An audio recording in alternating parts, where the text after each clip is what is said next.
سارے لوگ آپ کو ملیں گے، یہ صدقہ کر دیجئے، اتنا پیسہ آپ قربانی میں لگا رہے ہیں، خون بہا رہے ہیں، آپ اس کو صدقہ کر دیجئے، غلام آزاد کر دیجئے، غریبوں کی مدد کر دیجئے اس پیسے کے ذریعے سے، نہیں، یہ غلط ہوگا۔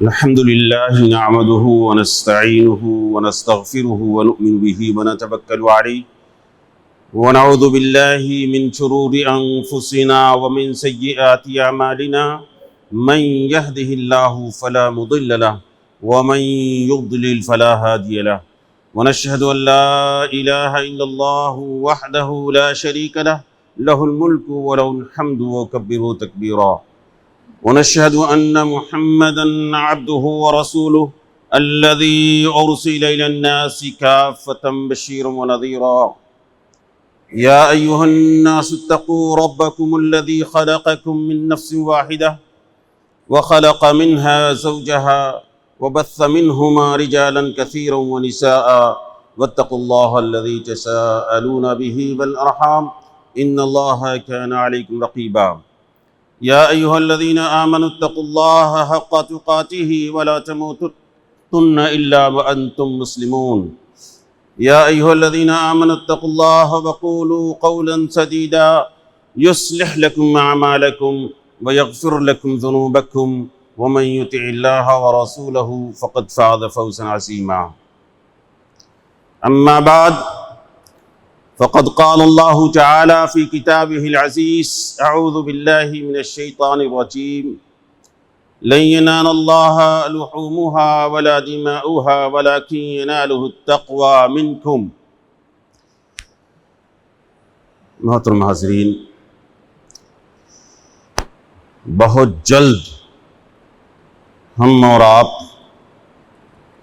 ذی الحجہ کے مہینے میں داخل ہونے والے ہیں۔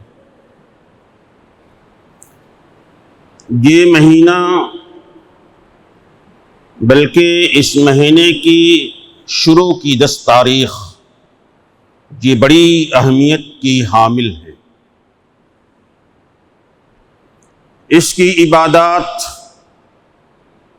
اس میں کی جانے والی نیکیاں، نوافل اور فرائض بڑی اہمیت کی حامل ہیں۔ رمضان کے آخری عشرے کی اہمیت، آخری عشرے کی راتوں کی اہمیت اس لیے تھی کہ اس میں شب قدر تھی، اور شب قدر کی عبادت کی بڑی اہمیت ہے۔ اس کے بالمقابل ذی الحجہ کے شروع کے 10 دن بڑے اہم ہیں۔ 10 دن بڑے اہم ہیں، اس لیے اہم ہیں کہ اس میں بڑی بڑی عبادات ہیں۔ اس 10 دن میں بڑی بڑی عبادات ہیں۔ نمازیں تو ہیں ہی، اس کے علاوہ حج کے فرائض ادا کیے جاتے ہیں۔ حج کے تعلق سے ہم جانتے ہیں کہ یہ اسلام کے 5 ارکان میں سے 5واں رکن ہے، جس کو انہی دنوں ادا کیا جاتا ہے، اور بہت سارے حجاج مکہ پہنچ چکے ہوں گے اور بہت کچھ جانے والے ہوں گے۔ اسی طرح سے اس 10 دنوں میں رمضان کے روزے کی طرح رمضان کے روزے فرض ہیں، لیکن ان دنوں میں روزہ رکھنا بھی افضل عبادات میں سے ہے، اور بطور خاص 9 ذی الحجہ کو عرفہ کے دن روزہ رکھنا بڑا افضل ہے، جس کے تعلق سے اللہ کے رسول صلی اللہ علیہ وسلم نے فرمایا ہے کہ میں توقع رکھتا ہوں کہ اللہ تعالیٰ اس ایک روزے کے بدلے 1 سال پہلے اور 1 سال بعد کے گناہ صغائر کو معاف فرما دے گا۔ ان دنوں میں ہم اور آپ اس بات کا خاص خیال رکھیں کہ خاص طور سے اہتمام کے ساتھ فرائض کی ادائیگی، نوافل کی ادائیگی، روزے اور بطور خاص تکبیرات کا اہتمام کرنا، یہ بڑا مشروع عمل ہے۔ صحابہ اکرام کے تعلق سے آتا ہے، حضرت ابو ہریرہ ہیں، حضرت عبداللہ ابن عمر رضی اللہ تعالیٰ عنہ، 10 دنوں مکمل 10 دنوں میں یہ تکبیر، بازاروں میں کہیں گئے، گلیوں میں، کوچوں میں گئے، وہاں پر تکبیر بلند کرتے تھے۔ آج کا وہ ماحول نہیں رہ گیا ہے، لیکن اپنے محلوں میں بہرحال سنجیدگی کے ساتھ، متانت کے ساتھ اللہ اکبر کی گونج اگر گونجتی ہے، اگر ہم اس کا اہتمام کرتے ہیں، اس میں کوئی حرج نہیں ہے۔ تکبیر تشریق جو فرض نمازوں کے بعد ہے، وہ خاص دنوں میں ہے، 9ویں تاریخ سے لے کر کے 13ویں تاریخ تک ہے، لیکن عام دنوں میں تکبیر کا اہتمام کرنا مشروع ہے، ایک سنت ہے جو مہجور ہو چکی ہے، ہم نے چھوڑ دیا ہے۔ 10 دنوں کے تعلق سے اللہ کے رسول صلی اللہ علیہ وسلم نے فرمایا ہے، ما من ایام العمل الصالح احب الی اللہ منہن، کہ ان 10 دنوں میں جو عبادت کی جاتی ہے وہ دوسرے دنوں میں کی جانے والی عبادت سے افضل اور احب ہے، اللہ تعالیٰ کے نزدیک محبوب ہے۔ پوچھا کہ اللہ کے رسول صلی اللہ علیہ وسلم کیا جہاد بھی؟ کہا کہ ہاں، جہاد بھی ان دنوں میں کی جانے والی عبادات سے افضل نہیں ہے، الا یہ کہ کوئی شخص جان و مال کے ساتھ اللہ کے راستے میں نکلے اور کوئی پھر واپس نہ آئے۔ تو اس قدر اہم ایام ہم اس کا استقبال کرنے والے ہیں، اس میں اہتمام نظر آنا چاہیے ہر طرح سے۔ بلکہ بعض تابعین کے تعلق سے یہ بات آتی ہے کہ وہ اس قدر اہتمام کرتے تھے ان دنوں میں کہ اتنی طاقت نہیں رکھی جا سکتی ہے عام دنوں میں، تو اس قدر اہتمام ہونا چاہیے۔ ان دنوں میں ہم اور عباس حجاج جو مکہ ہوں گے، عرفات کے میدان میں جائیں گے، منی جائیں گے، عرفات کے میدان میں جائیں گے اور پورے مناسک ادا کریں گے، لیکن ہم اور آپ جو یہیں رہیں گے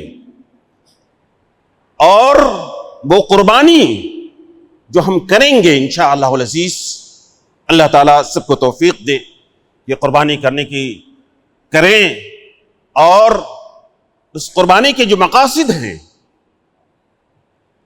قربانی کے جو حکم ہیں، اس کو ہم حاصل کر سکیں۔ قربانی ایک بڑی افضل عبادت ہے جو ایام تشریق میں ادا کی جاتی ہے۔ 10 تاریخ سے 13 تاریخ تک یہ قربانی کے ایام ہیں، اس میں قربانی کرتے ہیں۔ قربانی کے تعلق سے اللہ کے رسول صلی اللہ علیہ وسلم نے فرمایا ہے کہ ما عمل ابن آدم یوم النحر عملا احب الی اللہ من اراقۃ الدم، کہ ابن آدم ان دنوں میں، قربانی کے دنوں میں، کوئی عمل نہیں کرتا ہے جو سب سے زیادہ اللہ تعالیٰ کو محبوب ہو، پسندیدہ ہو، قربانی کے مقابلے میں، خون بہانے کے مقابلے میں۔ خون بہانا، قربانی کرنا، یہ قربانی کے دنوں کی افضل ترین عبادت ہے، افضل ترین عبادت ہے۔ اس کے بدلے کوئی اور چیز اگر ہم کرتے ہیں تو گویا کہ ہم وہ عمل نہیں کر رہے ہیں جو شریعت میں ہے، جو مشروع ہے، جو اللہ تعالیٰ کو پسند ہے، وہ نہیں کریں گے۔ بہت سارے لوگ آپ کو ملیں گے، یہ صدقہ کر دیجئے، اتنا پیسہ آپ قربانی میں لگا رہے ہیں، خون بہا رہے ہیں، آپ اس کو صدقہ کر دیجئے، غلام آزاد کر دیجئے، غریبوں کی مدد کر دیجئے اس پیسے کے ذریعے سے۔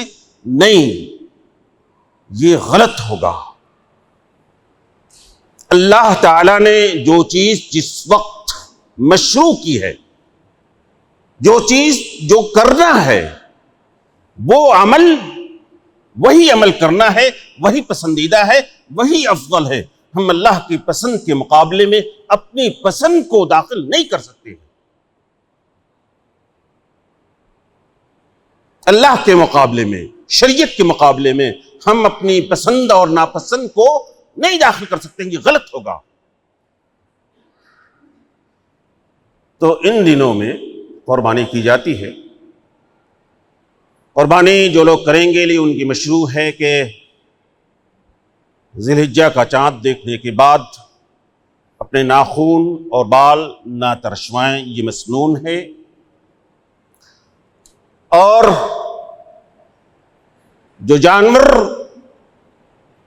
قربانی کے لیے پیش کریں وہ بے عیب ہو، اچھا ہو، دیکھنے میں اچھا لگتا ہو، صحیح سالم ہو اور پسندیدہ ہو، اس لیے کہ آپ اللہ کے حضور یہ قربانی پیش کرتے ہیں۔ قربانی کا مقصد کیا ہے؟ ایک طرف تو یہ ہے کہ قربانی کے گوشت کے ذریعے سے آپسی تعلقات مضبوط ہوں،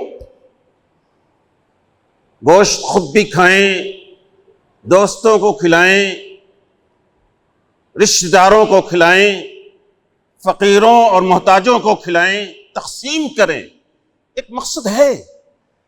لیکن اس کے بالمقابل جو بڑا مقصد ہے قربانی کا، بڑا مقصد ہے قربانی کا، وہ مقصد حضرت ابراہیم علیہ السلام کی زندگی سے اور ان کی قربانی جو انہوں نے پیش کیا تھا اس سے سمجھ میں آتا ہے۔ اس قربانی کا مقصد یہ ہے کہ ہمارے ذہن و دماغ میں اللہ کی وحدانیت، اس کی الوہیت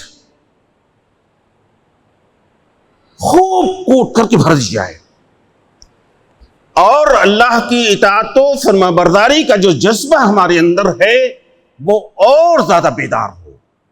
ہم اللہ کی خاطر کچھ بھی کر سکتے ہوں، جو اس کی مرضی کے مطابق ہو، قربانی دینے کے لیے تیار ہوں، اللہ کے ایک ایک فرامین کو، ایک ایک حکم کو پورا کرنے کے لیے تیار اپنے آپ کو پائیں اور اس کی منہیات سے رک جائیں۔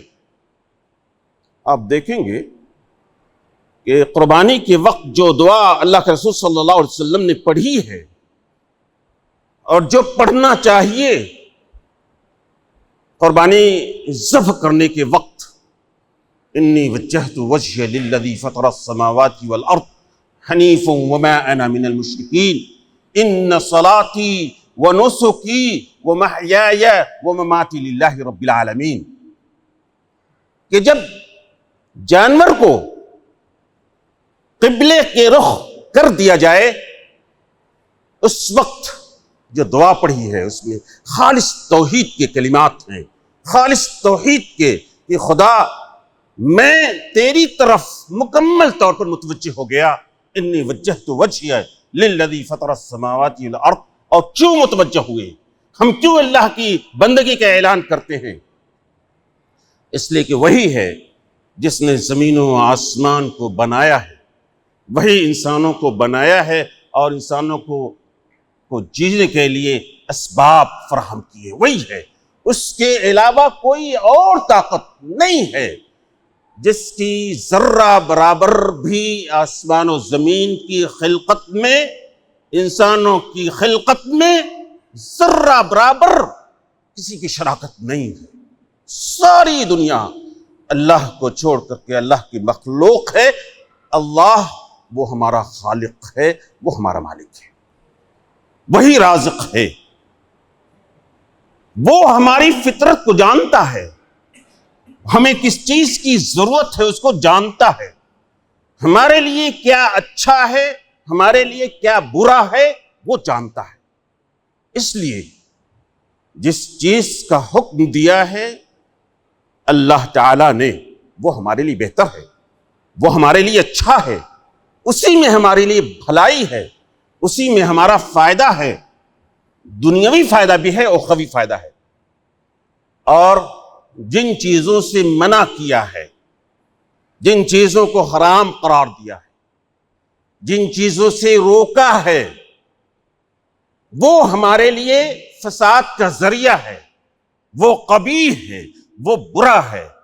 اگر کوئی محرم کام اگر ہم کرتے ہیں، برا کام کوئی کرتے ہیں، اس کا مطلب یہ ہے کہ ہمارے اندر فساد آئے گا، ہمارے اندر بگاڑ آئے گا، ہماری دنیا بھی خراب ہوگی اور آخرت بھی خراب ہوگی۔ تو اللہ تعالیٰ نے جن چیزوں کو منع کیا ہے وہ قبیح ہے، بری ہے، اس سے باز رہنا ہمارے لیے فائدہ ہے۔ تو یہ اطاعت کا جذبہ، یہ اطاعت کا جذبہ، یہ قربانی کا جذبہ ہم تمام لوگوں کے اندر خوب خوب پروان چڑھے اس قربانی کے ذریعے سے، یہ میری دعا ہے۔ یہ قربانی ہم اور آپ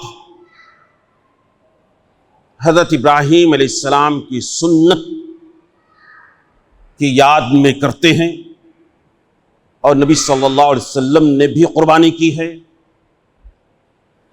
اور حضرت ابراہیم علیہ السلام کی زندگی کا جو ایک قربانیوں بھری زندگی ہے، شروع سے لے کر آخر تک قربانیاں ہی قربانیاں ہیں۔ یہ قربانیاں کس نے دی تھی؟ کسی جائیداد کے لیے؟ اپنے فائدے کے لیے؟ نہیں، توحید کو قائم کرنے کے لیے، ایک خدا کی الوہیت کو قائم کرنے کے لیے۔ اس دنیا میں زمین پر صرف اللہ کی الوہیت قائم ہو، اللہ کی عبودیت قائم ہو، اس کی ربوبیت کو تسلیم کیا جائے، اس لیے ساری قربانیں دی تھی۔ آگ میں ڈالے جاتے ہیں، گھر سے بے دخل کیے جاتے ہیں، جائیداد سے بے دخل کیے جاتے ہیں۔ مکہ جو چٹیل میدان ہوا کرتا تھا، پہاڑیوں کا ایک لمبا سلسلہ تھا، ریتیلا علاقہ تھا، وہاں پر اپنے بچوں کو بسایا، اپنی بیوی اور حضرت اسماعیل کو وہاں بسایا، اور پھر وہاں پر چھوڑ کر کے دعوت کے کام میں نکل جاتے ہیں، توحید کے علمبردار بن کر کے۔ یہ کام، اس توحید کے لیے حضرت ابراہیم علیہ السلام نے قربانی دی، اور آخر میں اللہ تعالیٰ نے آزمایا، جو بڑی آزمائش تھی، اور اس بڑی آزمائش میں حضرت ابراہیم علیہ السلام کامیاب ہوئے۔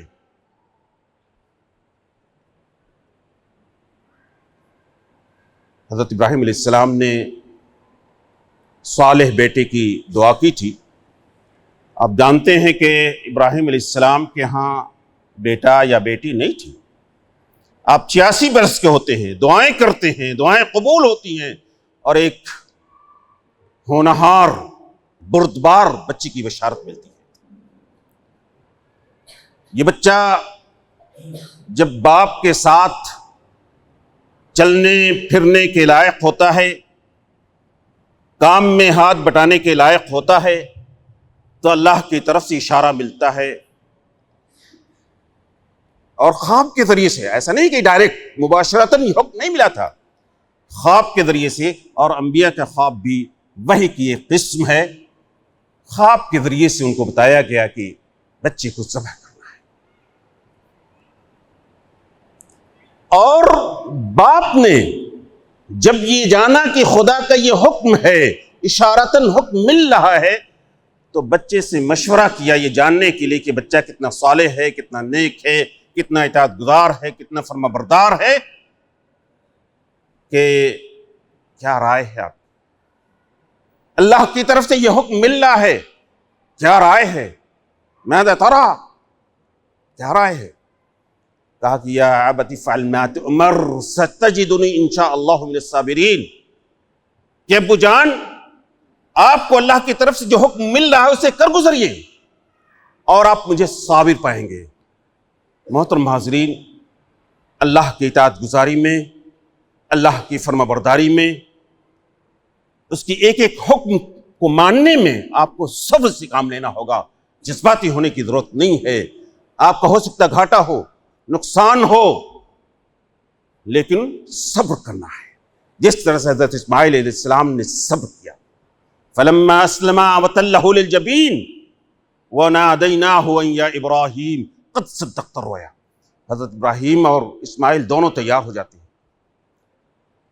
حضرت ابراہیم بیٹے کی قربان کرنے کے لیے تیار ہو جاتے ہیں، اور اسماعیل قربانی دینے کے لیے تیار ہو جاتے ہیں، اور باپ نے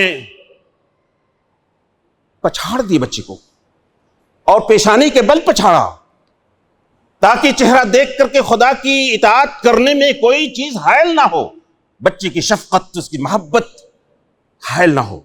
یہ جذبہ ہونا چاہیے اطاعت کا، کہ ہاں خدا کا حکم ہے، خدا کا حکم ہے، ہم کو کرنا ہے، اس میں کوئی چیز حائل نہیں ہوگی۔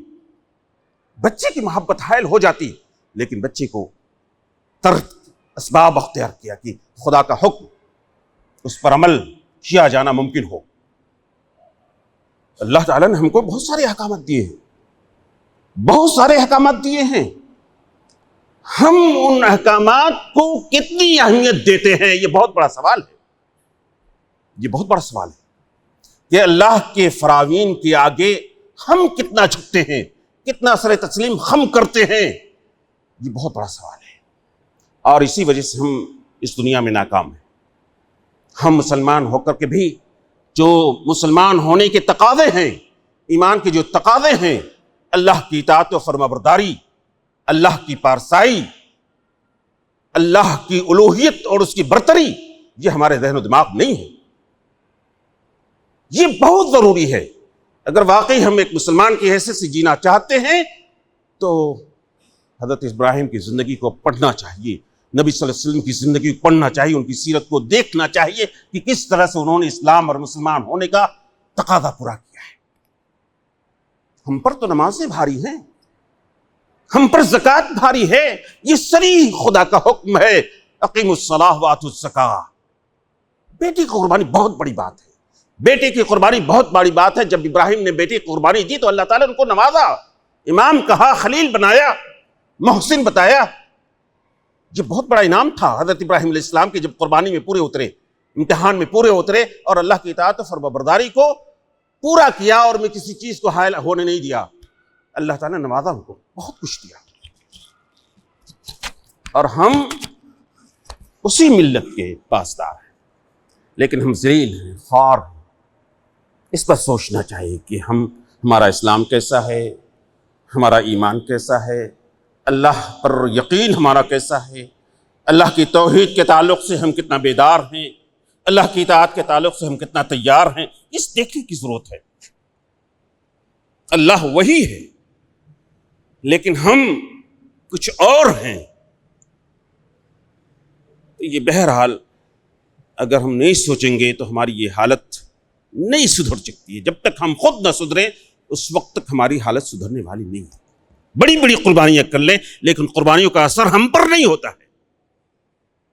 جانور قربان ہو جاتا ہے، لیکن ہم پر اس کا اثر نہیں ہوتا ہے، گوشت کھا کھلا کر کے ختم کر دیتے ہیں، اور ویسی ہماری زندگی ہوتی ہے جیسے پہلے تھی۔